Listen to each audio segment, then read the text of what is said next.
네, 그럼 본격적으로 과학문화 전문가의 주제 발표와 함께 다양한 과학문화 주체의 활동 사례를 공유하는 주제 세션을 진행하도록 하겠습니다. 모두가 누리는 지역 과학문화 활성화 방향을 주제로 해외의 지역 단위 과학문화 활성화 사례와 국내 지역별 특색을 반영한 과학문화 정책, 과학문화 소외계층, 그리고 지역을 위한 노력에 대해 만나보실 수 있는 자리입니다.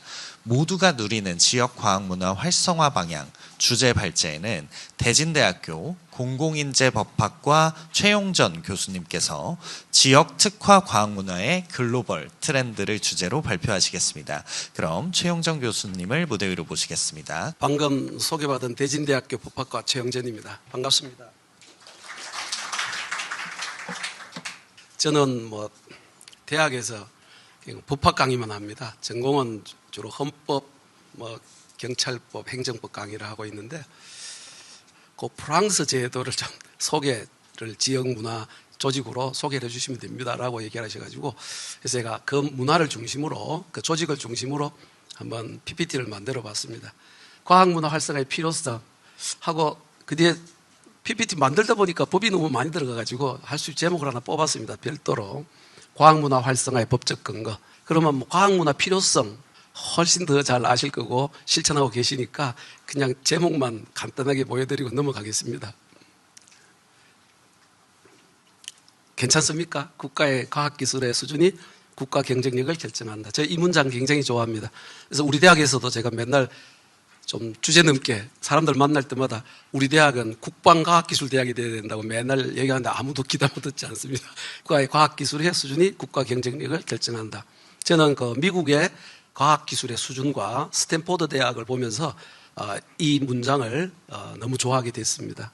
아마 통계는 여러분들이 더 잘 아실 것 같고 1등이 미국이잖아요. 그죠? 저희 대학, 우리나라가 5위인데 제가 깜짝 놀랐습니다. 어떻게 5위나 됐을까? 그죠? 네, 근데 이건 혁신이니까 혁신 역량입니다. 과학 수준이 아니고.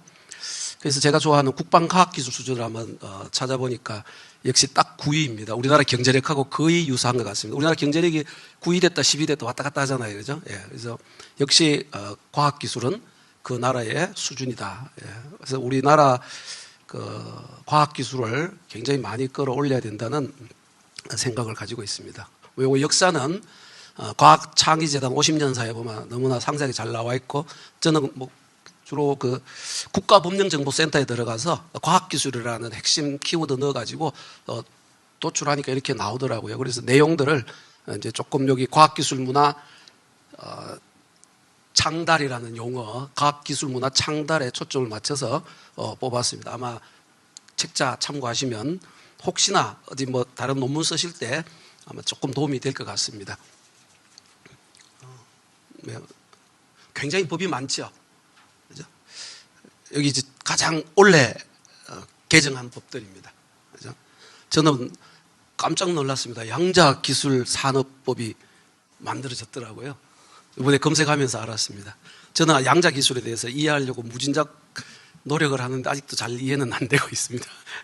TV에서 이게 양자기술 강의하는 거 있으면 한 번씩 들어보고 하는데 자, 이든 그리고 현주소. 제가 그 조사한 바에 따르면 그 과학관이 189개. 그죠? 사실은 다 조사해 봤었습니다.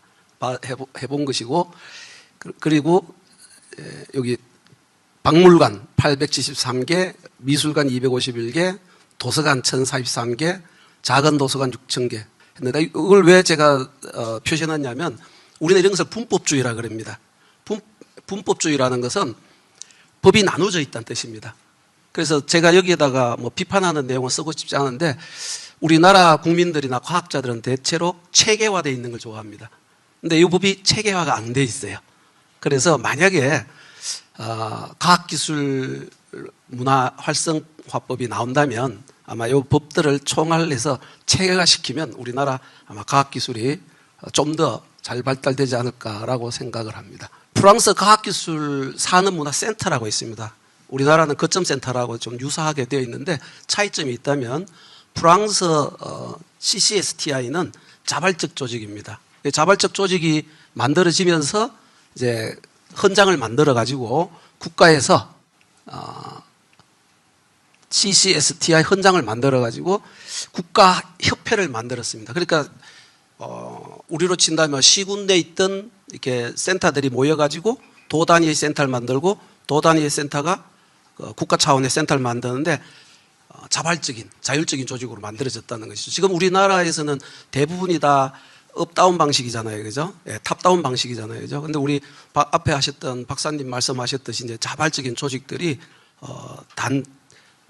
외롭게 이렇게 활동하시는 게 아니라 전국에서 이렇게 조직을 만들어서 자발적인 자율적인 조직체를 만들어서 이것을 국가까지 갖고 올라가게 됩니다. 이게 이제 CCSTI의 특징입니다. 제가 공부한 바에 따르면 아마 CCSTI 전문 협회가 있고 그 위에 국가협회가 있습니다.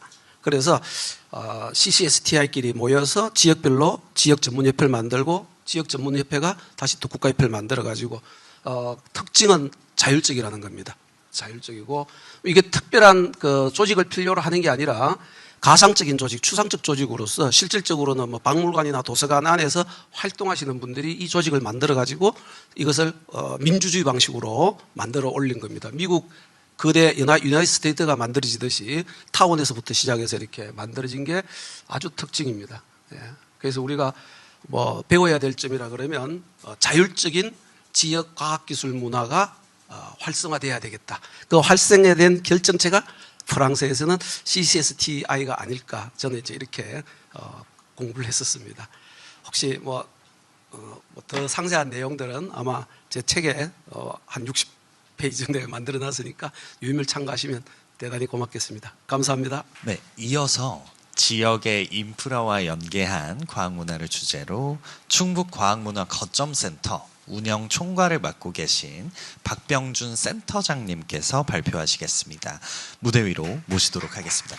네, 안녕하십니까. 충북과학문화 거점센터장을 맡고 있는 박병준입니다. 앞에서 이제 정영원 박사님 뭐 너무 감명 깊은 강의해 주셔서 잘 들었는데요. 이제 저도 비슷합니다. 저도 원래 과학자고요. 저는 이제 물리학을 공부했는데 제가 대학에 자리를 잡고 나서 저는 이제 젊었을 때 시작을 했습니다. 제가 30대 초반에 교수가 됐는데 이제 그게 2002년이고요. 2004년부터 제가 생활과학 교실 사업을 시작하면서 지금 올해 횟수로 20년째 이제 과학문화 활동을 하고 있습니다. 그래서 지금은 연구는 조금 하고 이제 과학문화 활동이 제가 이제 주로 하는 그런 활동인데요. 이제 특히 이제 지금 거점센터 사업을 수행하면서 느끼고 있는 이제 부분에 대해서 좀 말씀드리고자 합니다. 특히 이제 지역의 인프라와 연계한 과학문화에 대해서 얘기를 해달라는 좀 부탁을 받고 이제 생각을 좀 했습니다. 우리 지역의 과학문화 인프라가 어떤 것이 있나, 과학문화 인프라라고 할 수 있는 게 뭐가 있나 생각해 보면 과학문화의 전적으로 주가 되는 그런 인프라는 없는 것 같습니다. 지역에 있는 인프라가 이제 어떤 것이 있냐면요. 제가 정리를 해보니까 교육 관련 인프라가 있고요. 문화예술 관련 인프라가 있습니다. 그리고 또 이제 지자체라든가 하는 이제 행정 관련 인프라가 있습니다. 그런데 과학문화에 관한 인프라는 제가 보기엔 잘 없는 것 같고요. 과학관 정도가 이제 과학문화와 과학교육의 중간쯤에 있는 그나마 이제 가까운 그런 인프라인 것 같습니다. 그래서 지역의 과학문화를 전담하는 인프라가 없는데 그러면 이제 그런 유사한 인프라들, 제가 이제 유사 인프라라고 표현을 하겠습니다. 교육이나 문화예술 또는 이제 행정 인프라를 우리 과학문화 인프라로 활용해 나가는 것이 이제 우리가 필요하겠다. 저는 이제 그런 생각을 가지고 그런 유사 인프라들을 활용하는 방안 그리고 저희가 해오고 있는 그런 내용들에 대해서 말씀드리도록 하겠습니다. 예, 말씀드릴 순서는 먼저 거점센터 사업에 대해서 간략하게 소개를 드리고 그리고 이제 지역 인프라 연계한 사업을 어떻게 하고 있는지 말씀을 드리는 순서로 진행하겠습니다. 잘 아시겠지만 거점센터 사업은 3차 과학기술문화 기본계획에 의해서 추진이 되고 있고 저희는 이제 2020년도에 저희 거점센터가 설립됐습니다. 그리고 21년도에 이제 전국의 10개 지자체로 이게 확대 설치가 돼서 저희가 지금 4년차 사업을 마무리하고 있는 시점에 있습니다. 그래서 이 사업은 뭐 과학문화에 대한 인식을 전환하고 플랫폼을 구축하고 뭐 관심을 제고하고 이제 소외계층에 대한 접근성을 강화하는 그런 노력들을 주요 사업 목적으로 삼고 있고요. 중앙정부와 광역지자체의 지원을 받아서 운영이 됩니다. 그리고 이제 지역 내 협력기관들과 함께 지역 과학문화 협의회를 운영하면서 이제 저희 센터가 단독으로 하는 것이 아니고 지역에 있는 많은 분들의 도움을 받아서 사업을 운영하고 있습니다. 올해 사업의 내용을 간략하게 먼저 소개드리면 크게 세 가지 카테고리로 나눌 수가 있습니다. 첫 번째가 정책 사업입니다. 지역 과학문화 활성화를 위해서 이제 필요한 것이 뭔가 하는 데에 대한 고민을 하는 그런 정책 연구라든가 실태 조사 사업이 있고요. 또 협의회 운영 같은 사업이 있습니다. 그리고 두 번째로 지역 내에서 활동하시는 이제 활동가들 지원해드리는 그런 프로그램이 있습니다. 그리고 세 번째로 이제 저희가 직접 운영하는 과학문화 프로그램이 있습니다. 이 세 가지 카테고리를 가지고 저희가 여러 가지 이제 개별 사업들을 운영하고 있는데 개별 사업들 중에서 특히 지역의 인프라와 연계된 부분을 중심으로 말씀을 드리도록 하겠습니다. 그래서 저희 이제 지역의 저희 센터가 갖고 있는 네트워크는 뭐 공공기관, 교육기관, 그리고 민간단체, 메이커 스페이스, 그리고 이제 과학문화 시설, 과학관 같은 것이 여기에 포함이 됩니다. 이런 그 네트워크를 가지고 저희가 사업을 운영하고 있습니다. 자, 개별 사업에 대해서 몇 가지 소개를 구체적으로 드리도록 하겠습니다. 먼저 저희가 지역 과학문화 협의회를 운영합니다. 여기에는 지자체에서도 오시고 지역 내 연구기관 그리고 이제 문화 관련하신 이제 그 문화 관련 종사자분들, 뭐 도서관, 과학관에 종사하시는 분들이 이제 다 모입니다. 이분들이 그 과학문화에 대해서 사실 잘 모르는데요. 그래서 이 협의회에서 함께 과학문화를 논의하는 것도 있지만 사실은 이제 이분들에게 과학문화가 뭔지 좀 알려드리고 우리가 하는 과학문화 사업에 적극적으로 협조하고 동참해 주실 수 있는 이제 우리 우분을 만드는 이제 그런 의미가 저는 더 크다고 봅니다. 그래서 저희가 1년에 이제 4차례 지역 과학문화 협의회를 운영하고 있고요. 그리고 또 거점 센터들끼리 1년에 한 2번 정도 모이는 전국 협의회 사업이 있습니다. 그리고 이제 요거 세 번째 것이 이제 과학관 협의회인데요. 지금 아까 이제 앞서 발표에서도 전국에 뭐 180개 정도의 과학관이 있다고 얘기가 나왔었는데 전국 과학관 협의회라는 게 있습니다. 그거하고 별개로 이제 저희가 한 2년 전부터 충북 지역 내 과학관들의 협의체를 만들었습니다. 과학관들이 대체로 이제 큰 규모의 과학관들은 몇 개 없고 작은 규모의 과학관들이 많이 있는데요. 그러다 보니까 열악하고 네트워크도 없고 그래서 이제 운영을 좀 효율적으로 할 수 있는 그런 방안을 함께 머리를 맞대고 이제 찾아보기 위해서 지역 과학관 협의회를 운영을 하고 있습니다. 그리고 이제 민간 활동 하시는 분들의 이제 세미나 같은 것들을 운영하고 있습니다. 민간 활동 지원 사업을 저희가 하고 있는데 지역 내에서 과학문화 관련한 이제 활동하시는 분들이 속해 있는 기관들, 그 기관들을 저희가 지원해드리는 사업이고요. 그러니까 예를 들면 지역 내에 뭐 사과과수원의 병충해를 방지하기 위한 그런 이제 연구하시는 그런 분들, 이제 그렇게 연구를 하셔가지고 지역민들하고 소통해서 지역사회 문제를 과학으로 이제 해결해 나가는 이제 그런 연구하시는 분들도 있고 도서관, 과학관에서 과학문화 확산 프로그램 운영하는 이제 그런 기관들도 있습니다. 이런 분들을 이제 저희가 지원해드리는 일을 하고 있고요. 또 우리 동네 과학클럽이라고 해서 소규모 클럽 활동들을 이제 저희가 또 지원을 하고 있습니다. 그리고 이제 도내 과학관이라든가 도서관 등의 이제 그 유사한 인프라에 종사하시는 분들을 위해서 활동가 양성 프로그램을 저희가 운영하고 있습니다. 그리고 지역 방송국, 이제 저희는 충북 MBC 방송국하고 이제 공동으로 매년 공중파 방송으로 이제 과학 콘서트를 방송을 제작해서 송출을 하고 있고요. 이것이 이제 시청률이 한 3% 정도 되는데요. 꽤 높은 겁니다. 그 동시간대에 하는 예능 프로그램하고 비슷한 수준의 시청률을 보이는 걸로 봐서 그래도 이게 꽤 인기가 있구나 하고 이제 스스로 자평을 하고 있습니다. 그리고 이제 학교를 찾아가는 그런 프로그램이 있고요.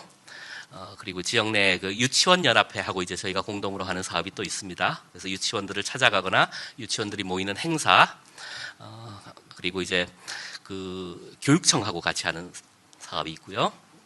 또 이제 온라인으로 하는 사업이 또 있습니다.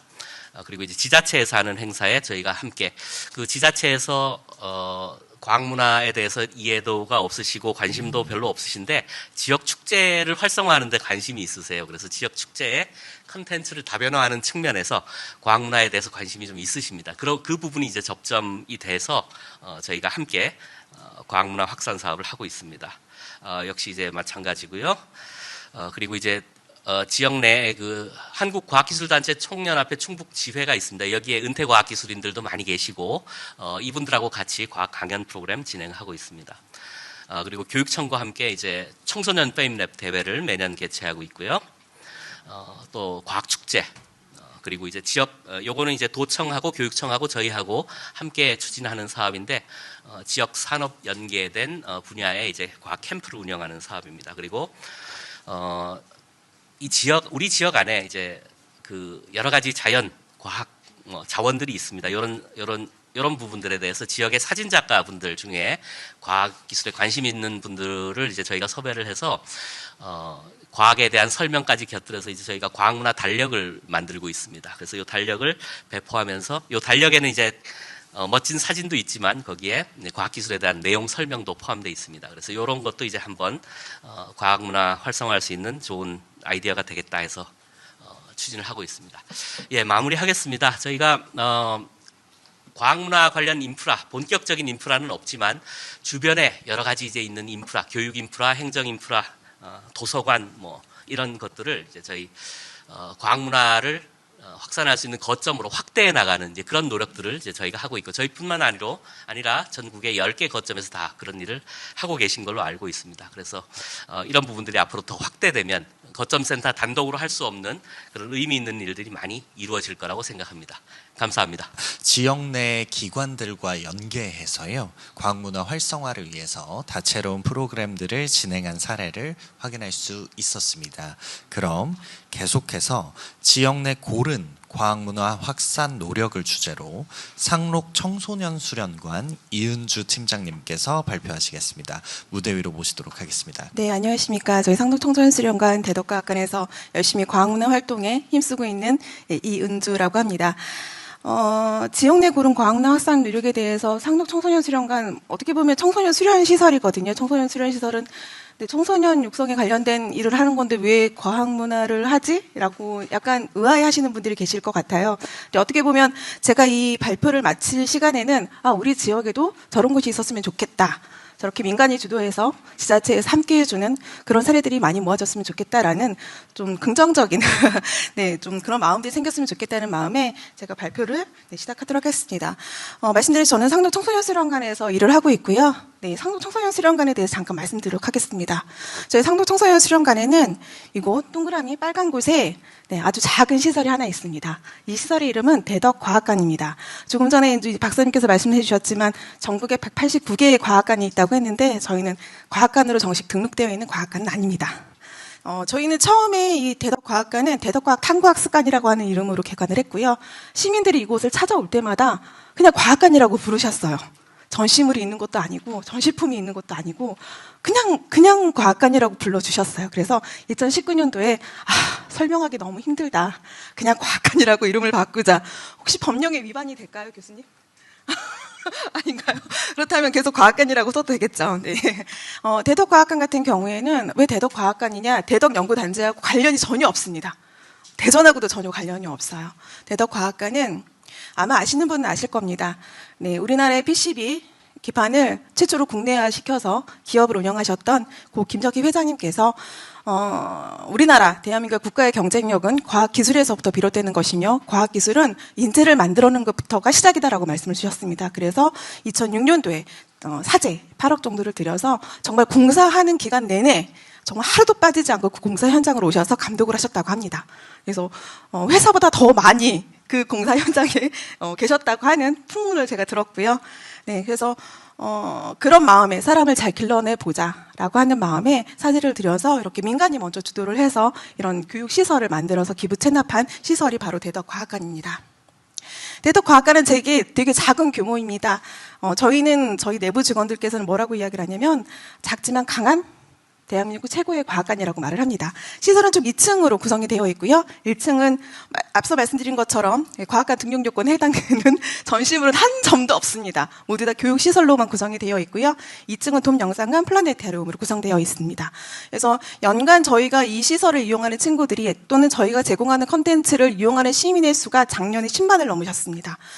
네, 그리고 마지막으로 이 사진 팅팅 나오죠?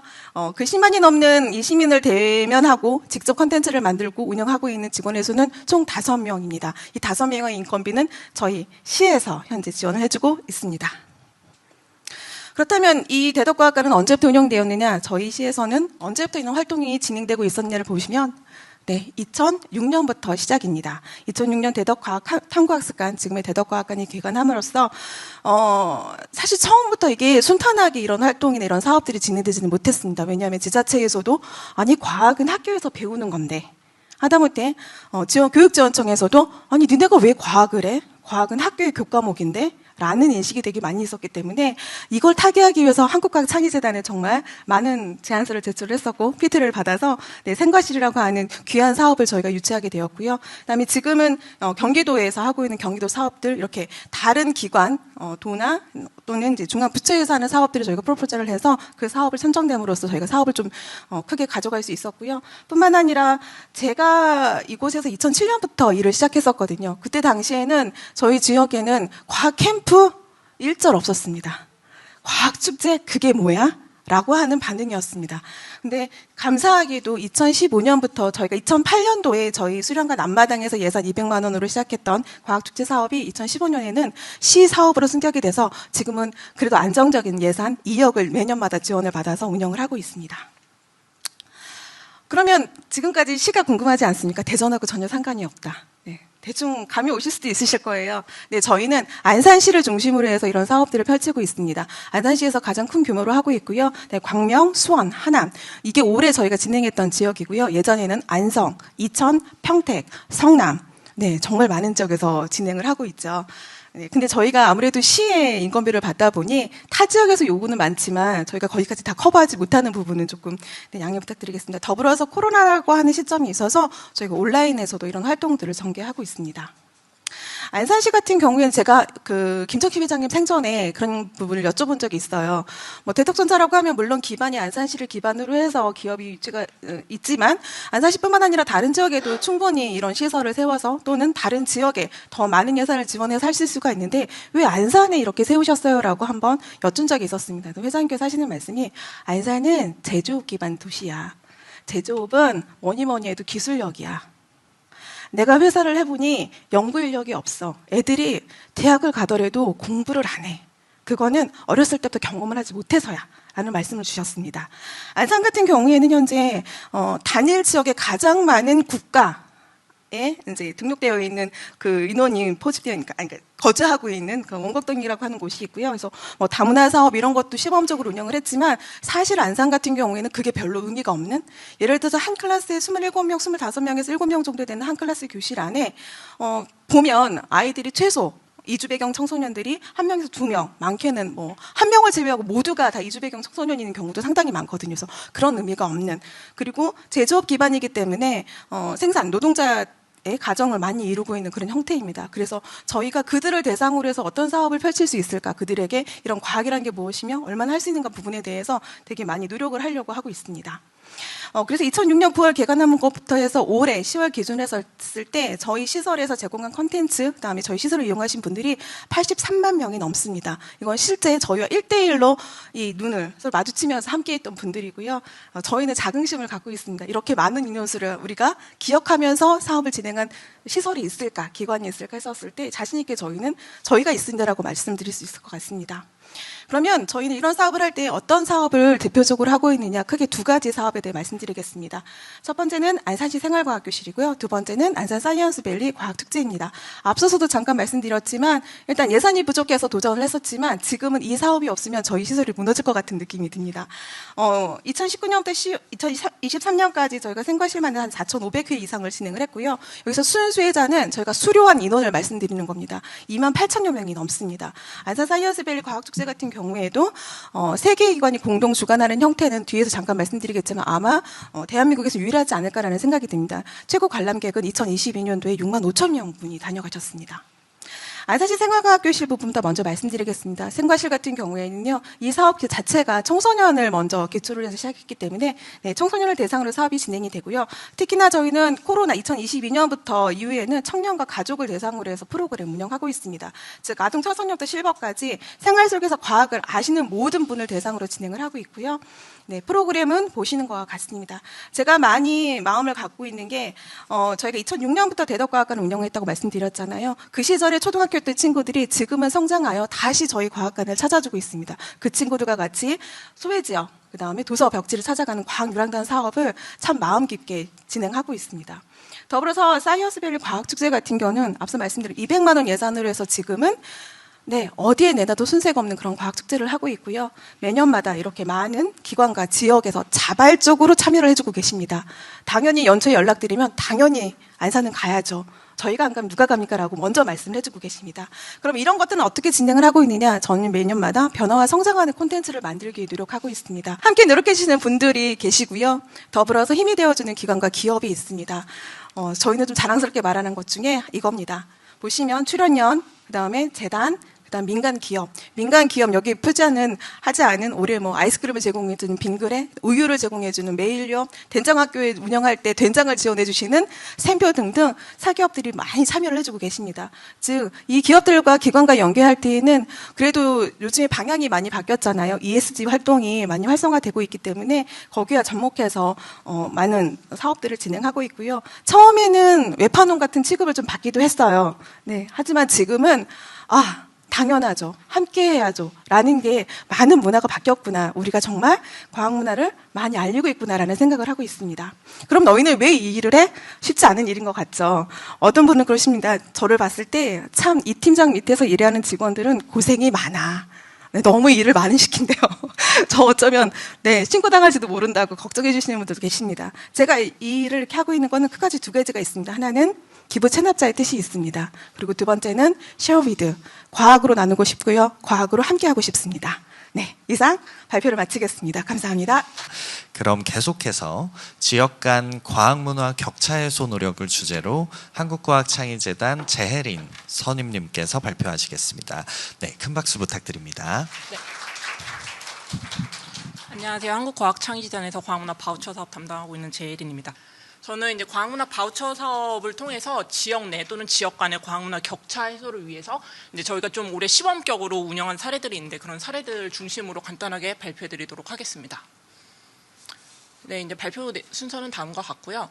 아마 여기 계신 분들이 저희 과학문화 바우처 사업에 대해 좀 익숙하지 않으실 분들도 있을 것 같아요. 과학문화 바우처는 과학문화 소외계층 또는 사회적 배려계층 대상으로 과학문화 이제 상품이나 서비스를 이용하실 수 있도록 저희가 온라인 바우처를 지원하고 있는 사업입니다. 지금 23년 기준으로는 6세 이상의 사회적, 경제적, 지리적 소외계층이면 모두 신청이 가능하시고 주로 기초생활수급자나 차상위 계층 중점적으로 사업이 지원이 되고 있습니다.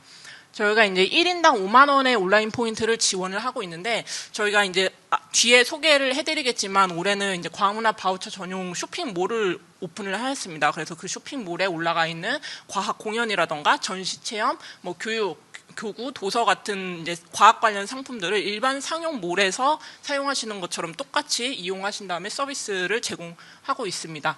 저희가 이제 2019년부터 시범 운영을 해서 이제 지원 규모는 연한 지원금 기준으로 봤을 땐 15억 정도 되는데 작년부터 사업 기간 내 그 15억 원의 발행금을 모두 소진을 하고 있습니다. 앞서 말씀드렸던 것처럼 저희 사업은 19년 이제 시범 운영으로 시작을 했고 당시에는 이제 15,000원 정도 수준으로 이제 종이 바우처 형태로 지원을 했습니다. 그래서 그때는 이제 아동 청소년 중심으로 지원을 했는데 2020년에는 대상이 성인이나 노인까지 확대가 되면서 이게 이제 종이 바우처로는 좀 한계가 있더라고요. 그래서 온라인 바우처를 이제 도입하기 위한 통합 관리 시스템을 신규로 구축을 하였습니다. 그리고 2021년에는 1인당 지원금이 3만 원으로 확대가 되면서 온라인 이제 포인트제를 신규로 도입하였고 작년에는 조금 수혜자들의 폭넓은 지원을 위해서 원래 단체 중심으로 저희가 발행하던 것을 개인 단위를 신설을 해서 지원을 하였습니다. 그래서 지원금은 앞서 말씀드렸던 것처럼 작년부터 지원금 이제 100%를 다 소진을 하고 있고, 또 작년에는 사실 교구나 뭐 도서 위주로 저희가 제공하던 서비스를 현장 체험형 상품 중점적으로 좀 제공할 수 있도록 노력을 하였습니다. 그리고 올해는 이제 과학문화 바우처 전용 이제 포인트몰을 좀 신규로 구축하면서 수혜자들의 이용 편의성을 제고를 했고, 저희가 지원금 15억 원 외에 이제 3,500만 원 수준의 신규 수익을 창출한 바 있습니다. 그래서 2019년부터 지금까지 올해는 사실 한 연 3만 명 정도 지원을 하였는데, 누적 수혜자 수로 봤을 때는 지금 19만 명이 돌파를 했습니다. 그리고 내년에는 저희가 연 지원 규모를 한 5만 명 정도로 지금 보고 있기 때문에 사업 규모는 앞으로 더 확대해 나갈 예정입니다. 네, 제공 상품 수는 사실 사업 초창기에는 이제 도서나 과학관 입장권 등으로 이제 좀 시작을 하다가, 지금은 뭐 과학 전시 체험, 과학 공연, 뭐 과학 마술 같은 입장권, 현장 체험형 상품들도 이제 중점적으로 발굴을 하고 있습니다. 그래서 수혜자 만족도 측면에서는 매년 좀 상승을 하고 있고, 상품 수로만 봤을 때는 사업 초창기 대비 한 6배 정도의 상품을 추가로 발굴을 하였습니다. 그리고 올해는 한 90여 개의 상품사에서 한 750개 상품을 지금 제공을 한 바 있습니다. 그렇다면 저희가 이제 사업 올해 5년 차를 맞이를 했는데, 좀 몇 가지 아쉬운 점이 있어가지고 소개를 해드리겠습니다. 먼저 저희가 이제 사실 재단 나름대로 열심히 홍보를 하긴 했지만, 뭐 공문이나 이제 좀 1차원적인 홍보를 주도적으로 하다 보니까 아래 표에서 보시는 것처럼 시범 운영을 했던 2019년 외에 이제 최근 3개년 저희가 이제 목표를 했던 그런 모집 인원 대비 1차 발행률이 평균 한 40% 수준에 그쳤습니다. 그리고 물론 이제 사업 기간을 연장을 하면서 저희가 목표했던 인원은 다 채우기는 하였지만, 사실 아직까지는 5년 차임에도 불구하고 지역 내에 이 사업에 대한 인지도가 좀 낮구나라는 걸 좀 확인할 수 있었고, 저희가 사업 일정이 계속 뒤로 이제 딜레이가 되다 보니까 지역 내에 뭔가 다양한 과학문화 소외계층을 지원하는 데는 좀 한계점이 있었습니다. 그리고 두 번째는 교구 중심의 일회성 상품입니다. 저희가 사실 매년 상품 수를 확대하고 있기는 하지만, 과기부와 저희 재단에서 매년 인증하고 있는 도서를 제외를 하면 아직까지는 청소년 대상 일회성 교구 상품이 대다수입니다. 그래서 이제 뭐 연도별 상품 현황을 보시는 것처럼 22년에는 거의 교구 상품이 50%를 넘었고, 이제 물론 이제 교구를 제공하면 아이들이 직접 만들어보고 뭐 거기 안에서 과학적인 원리를 배우고 다 좋지만, 효과성 측면에서 봤을 때는 이게 좀 일회성이라는 점, 그리고 선생님이랑 같이 뭔가 뭐 수업을 하면서 수업 뭐 만들어보고 체험을 하는 거에 비해서는 조금 효과성이 좀 부족하지 않나, 이런 대내 의견이 있었고, 특히 이거는 저희가 작년에 했던 만족도 조사 결과에서도 확인할 수 있었는데, 만약에 지원금이 상향이 되거나 추가로 이용하고 싶은 분야에 대해서 설문조사를 했을 때 바우처 사용자나 미사용자 모두 1위로 전시체험형 상품을 응답을 하였습니다. 근데 문제는 이런 현장 체험형 상품이 대부분 수도권에 있다는 것입니다. 저희가 이제 작년에 재단에서 발간한 과학기술문화 미래전략 보고서에 따르면, 저희 서울이나 이제 수도권 중심에서 수도권에서 과학문화 활동을 하고 있는 공공이나 민간의 비율이 거의 한 55%라고 하더라고요. 시장 자체가 이렇게 형성이 되어 있는 겁니다. 시장이 이렇게 형성이 되어 있다 보니까 저희가 이제 22년 기준으로 지역별로 현장 체험형 상품 현황을 봤을 때 사실 수도권이 거의 한 45%를 차지를 하더라고요. 이게 생각보다 많네 하실 수 있는데, 사실 저 지방에 뭐 전라권 14개, 경상권 9개는 한 개의 기관이 여러 개 상품을 제공한 경우가 대다수입니다. 그래서 수도권의 편중 현상은 더욱더 이제 크다고 생각을 할 수 있고, 특히 이제 작년에 현장 체험형 상품을 이용하셨던 분들의 이제 만족도 조사를 했을 때는 좀 상품의 접근 편의성의 부분에 대해서 부정적인 의견이 가장 높았으며, 포인트를 사용하지 않는 사유도 주변에 이용할 데가 없다, 이런 응답이 가장 높았습니다. 시간이 벌써 3분밖에 안 남았네요. 더 서두르도록 하겠습니다.